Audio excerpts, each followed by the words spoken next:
بسم اللہ الرحمن الرحیم۔ ہم بستری سے پہلے ایسے عمل جس سے آپ کی لذت میں بھرپور اضافہ ہو جائے۔ مکمل تفصیلات جاننے کے لیے ویڈیو کو آخر تک ضرور دیکھیں۔ ویڈیو شروع کرنے سے پہلے اگر آپ نے ہمارے چینل کو سبسکرائب نہیں کیا تو پلیز ہمارے چینل کو ضرور سبسکرائب کریں۔ ہر شوہر کو چاہیے کہ وہ اپنی جنسی سوجھ بوجھ کو بڑھائے۔ کوئی شخص بھی جنسی لذت حاصل کرنے کے شعور کے ساتھ پیدا نہیں ہوتا، بلکہ ایک سمجھدار شوہر اپنی شریک حیات کے رد عمل سے یہ سب کچھ سیکھتا ہے۔ وہ برابر اپنی اس صلاحیت کو ترقی دینے میں لگا رہتا ہے کہ وہ فریق ثانی کو لذت پہنچائے اور اس کے بدلے میں خود اس سے زیادہ لذت حاصل کرے۔ مباشرت سے پہلے بستر پر ایک موٹا کپڑا بچھا لیا جائے تاکہ باہر نکلنے والی فالتو منی بستر کو خراب نہ کر دے۔ اس طرح مباشرت کے بعد شرمگاہوں کی صفائی کے لیے پہلے سے قریب ایک صاف کپڑا بھی رکھ لیں۔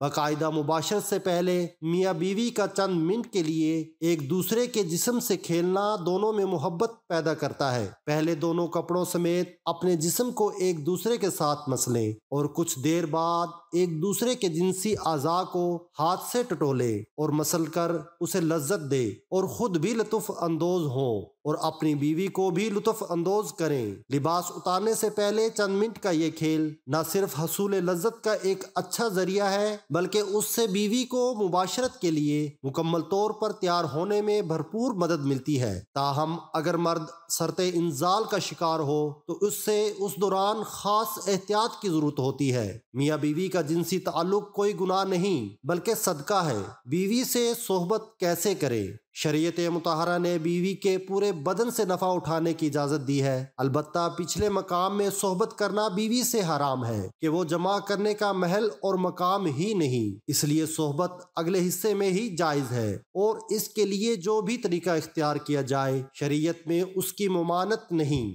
البتہ اشارتاً دو طریقے بہت معلوم ہوتے ہیں۔ پہلا طریقہ جو ہر جاندار میں فطری طریقہ ہے کہ مرد اوپر رہے اور عورت نیچے ہو، اس میں جان بین سے لذت کا حصول زیادہ ہے۔ نیز یہ طریقہ استقرار حمل کے لیے بھی معین ہوگا۔ بیوی سے جس طرح چاہیں صحبت کر سکتے ہیں، کھڑے ہو کر، بیٹھ کر، لیٹ کر، آگے کی طرف سے، پیچھے کی طرف سے۔ اگلی شرمگاہ میں مرد اوپر ہو یا عورت نیچے یا اس کے برعکس، سب طرح بیوی سے صحبت کرنا جائز و درست ہے۔ البتہ پچھلی شرمگاہ پاخانہ کے مقام میں صحبت کرنا جائز نہیں، حرام ہے، اور اگر مرد عورت سے پہلے فارغ ہو جائے تو اسے عورت کے فارغ ہونے تک برابر مشغول رہنا چاہیے، ہٹنا نہیں چاہیے اور صحبت سے پہلے عورت کو جماع کے لیے مکمل طور پر آمادہ بھی کر لینا چاہیے۔ پیار و محبت کی باتیں اور کام کے ذریعے عورت کو مکمل طور پر تیار کیے بغیر صحبت کرنا اچھا نہیں، اور صحبت کے بعد دونوں کو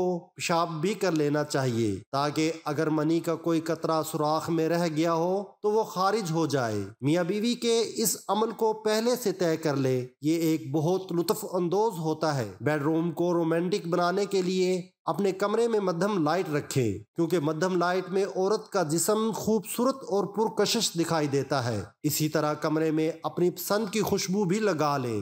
کام سے پہلے میاں بیوی دونوں اپنی شرمگاہوں کو ٹھنڈے پانی سے دھو لیں، یہ مرد کی ٹائمنگ میں اضافہ کرتا ہے اور عورت کی شرمگاہ اس قدر تنگ ہو جاتی ہے کہ جس سے ہم بستری کرنے میں بہت ہی زیادہ لطف محسوس ہوتا ہے۔ کشادہ بستر کا انتظام کر لیں اور بستر نہ بہت زیادہ نرم ہو اور نہ ہی بہت زیادہ سخت ہو۔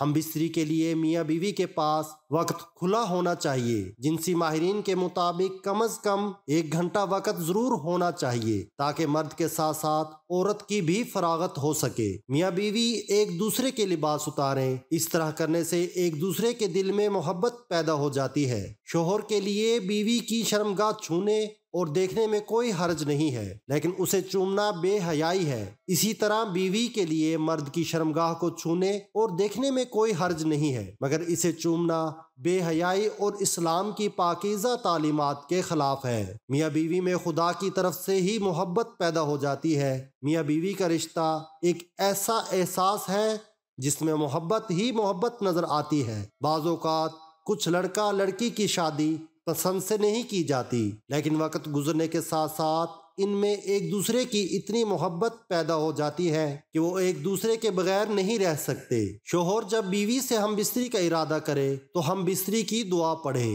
ترجمہ: میں اللہ کا نام لے کر یہ کام کرتا ہوں، اے اللہ تو ہمیں شیطان سے بچا، اور جو اولاد تو ہم کو دے اس سے بھی شیطان کو دور رکھ۔ اس دعا کے پڑھ لینے کے بعد اس وقت کی ہم بستری سے جو اولاد پیدا ہوگی شیطان اسے کبھی ضرر نہ پہنچا سکے گا۔ اس کو ضرور پڑھنا چاہیے، کیونکہ ہم بستری کے وقت اللہ کا نام نہ لینے سے شیطان کا نطفہ بھی مرد کے نطفے کے ساتھ اندر چلا جاتا ہے۔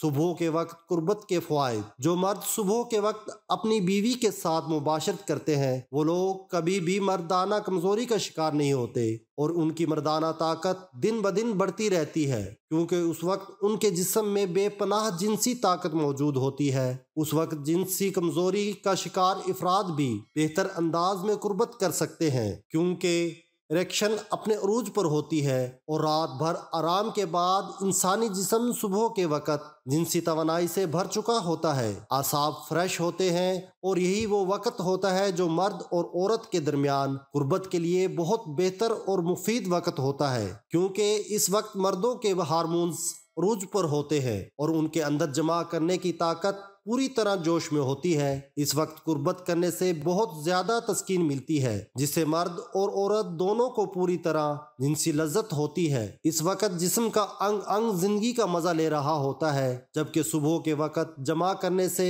آپ لوگوں کی ٹائمنگ میں بھی زیادہ اضافہ ہو جائے گا۔ اس وقت ذہن پر کوئی بوجھ یا پریشانی نہیں ہوتی، اس لیے اس کا پورا دھیان جنسی قربت پر ہوتا ہے۔ اس وقت مباشرت کرنے سے عورت کے اندر حمل ٹھہرنے کا امکان بھی زیادہ ہوتا ہے۔ اسی طرح رات کو 10 بجے تک سو جانا چاہیے۔ آپ لوگوں کے جنسی حصوں کو بھی پورا سکون حاصل ہوتا ہے۔ پرسکون رہنے اور جنسی کارکردگی بہتر بنانے کے لیے بہتر نیند بہت ضروری ہوتی ہے، لہٰذا ساری رات لیپ ٹاپ اور موبائل کے سامنے بیٹھنے سے گریز کریں، ورنہ ذہنی دباؤ تھکاوٹ سے دوچار انسان کی کارکردگی کیا ہوگی اور آپ کو کوئی بھی کام کرنے سے لطف حاصل نہ ہوگا۔ اللہ تعالی ہم سب کو اپنی بیوی کے ساتھ محبت کرنے کی توفیق عطا فرمائے، اور اللہ تعالی ہم سب کو اپنی بیوی کے حقوق ادا کرنے کی بھی توفیق عطا فرمائے۔ دعا ہے کہ اللہ تعالی میرا سنانا اور آپ کا سننا اپنی بارگاہ الہی میں قبول اور منظور فرمائے، آمین ثم آمین۔